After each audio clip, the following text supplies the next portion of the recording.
Hey, We're Marianas Trench. And your watching 24 hours. podcast.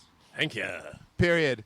T-minus 4, 3, 2, 1. Following is a 24 hours podcast. Ladies and gentlemen, Marianas Trench. Ian, Matt, Josh, Mike. First of all, guys, let's talk about the origin of the name. What's the story behind Marianas Trench? We're going to start that with Mike. Actually, I was just going to let Matt field this question. Okay, Matt. It all started on a seal hunting expedition. We were in the Arctic, up north, very far north. Ian was piloting an icebreaker, and we were running into some trouble. You know, the ice was pretty damn thick. And Mike? By seal hunting, you mean seal protecting mission, right? No, it was hunting, I remember. And we had this world-class championship belt because we just won a paintballing competition in Montana. And then the weather got really bad, and Ian just looked at me and was like, "You guys, if we ever get out of this, we're going to call the band Marianas Trench." And we were like, yes, we are. Is Right? that how it went? And the rest, they say, is history. The rest is history. Yeah. Okay. Now, you guys recently came back from a cross-Canada tour. First of all, what kind of reaction did you get in the various cities you went to?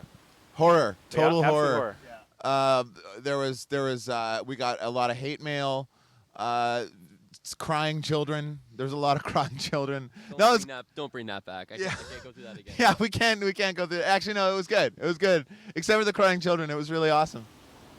So where, for example, where did you hit? What are some of the towns and what are some of the stories that go with the towns? Well, we'll tell just the big cities: Chatham, Yeah. Barrie, Thorold, Medicine Medicine Hat has been rocked. We're about to hit Trail and Cranbrook.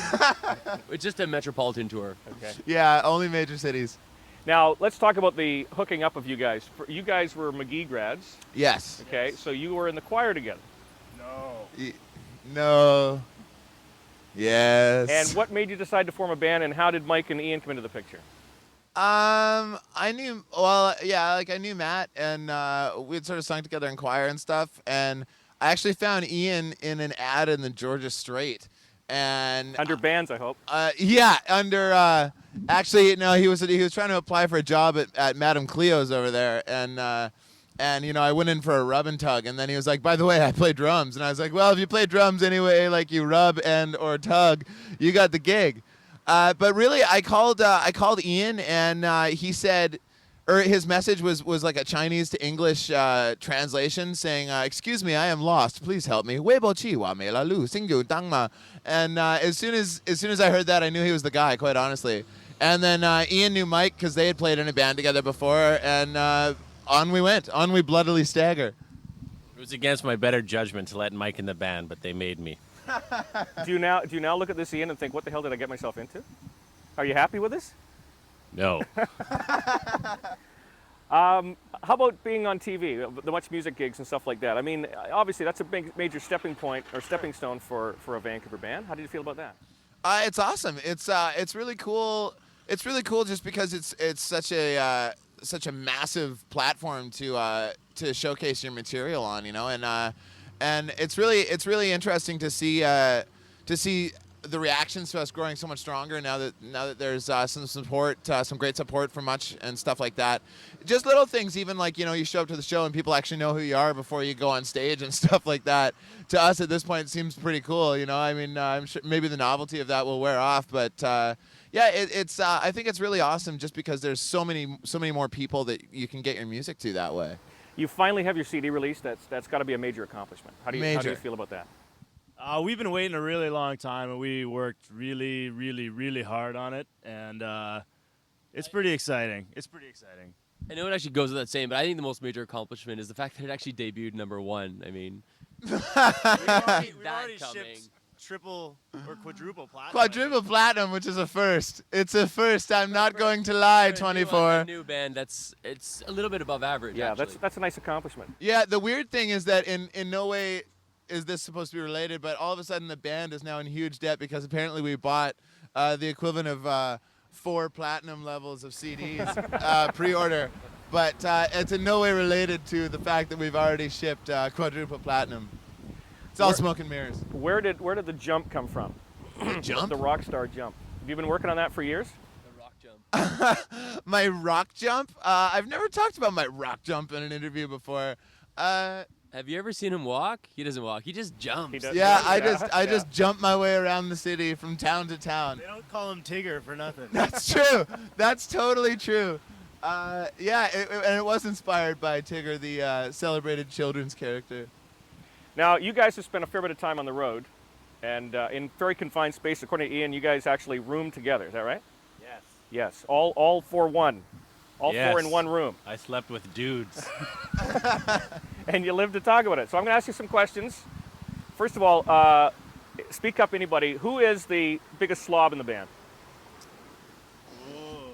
Matt. Matt. Matt. Definitely. It's Matt. It's Matt. Look at him. We're trying not to pick on him, but Okay. Who's the most anal? And I mean that in the best possible way. Who's the most anal of the band? Ian. Ian. I'll take that. Ian, or possibly Mike, depending on what it's it about. does depend on what it's about. If it's about actual band things, I'd maybe say Mike. I'm not sure. It depends. It's a tie. Maybe it's a tie. Who's the best with money? Mike. Mike. Who's the worst with money? Me. Okay. What are you talking about? You're going to say that to me while I'm wearing a pair of $400 sunglasses? Come on! Who spends the most time in front of the mirror? Josh. Who smells the worst? Who he is thinks being pretty will hide the smell. who is the most likely to hook up on the road? Matt.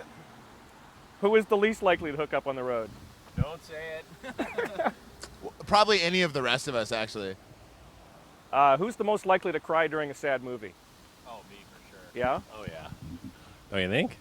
Or did I just, offer myself up? Yeah, I did think it was weird when we watched the Jim Carrey version of How the Grinch Stole Christmas and you started crying when he brought back all the presents. But, that's Cried in Commando, too. yeah.